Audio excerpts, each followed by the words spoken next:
We're really fortunate that no one died. The head of the National Transportation Safety Board taken aback by what she is seeing as the investigation gets underway into the Fern Hollow Bridge collapse. 10 people were hurt, 2 seriously, as several cars and a Port Authority bus went down with the collapsing concrete. The Fern Hollow Bridge is located in the heart of Frick Park. The loss of that span will impact neighborhoods like Squirrel Hill, Regent Square, Oakland, Point Breeze, Wilkinsburg, Shadyside, just to name a few, and for years to come. Frick Park is closed to the public until further notice, and the NTSB is getting an up-close look at the collapsed site, beginning what will be a months-long investigation. Good evening, I'm John Shumway. Thanks for being with us tonight. Late today, we learn more about that NTSB process and what it will take to determine just how and why that bridge failed. Erika Stanish has more on the investigation.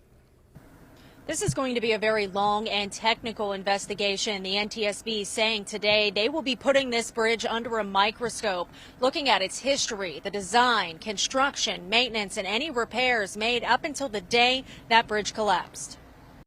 In what could be up to a year-long investigation, the National Transportation Safety Board began their initial investigation Saturday, one day after the Fern Hollow Bridge collapsed to the ground, taking 4 cars and a Port Authority bus with it. When you're next to the structure and you're underneath the structure, I mean, the damage is massive, massive. And so it's really, it certainly takes your breath away when you're there.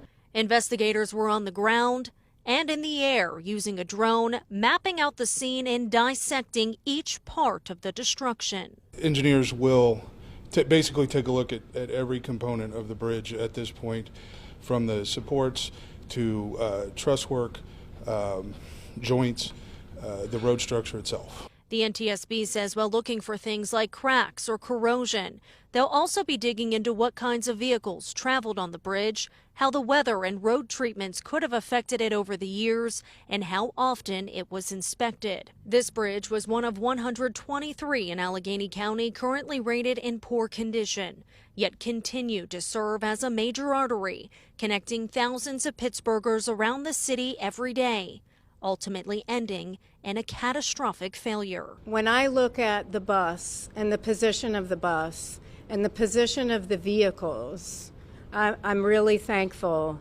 that no one lost their life in this collapse, really. The NTSB says they will be back out and under that structure again tomorrow and are expected to be on scene for the next several days, if not weeks.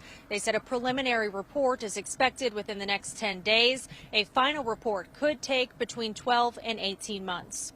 Erika Stanish, KDKA News.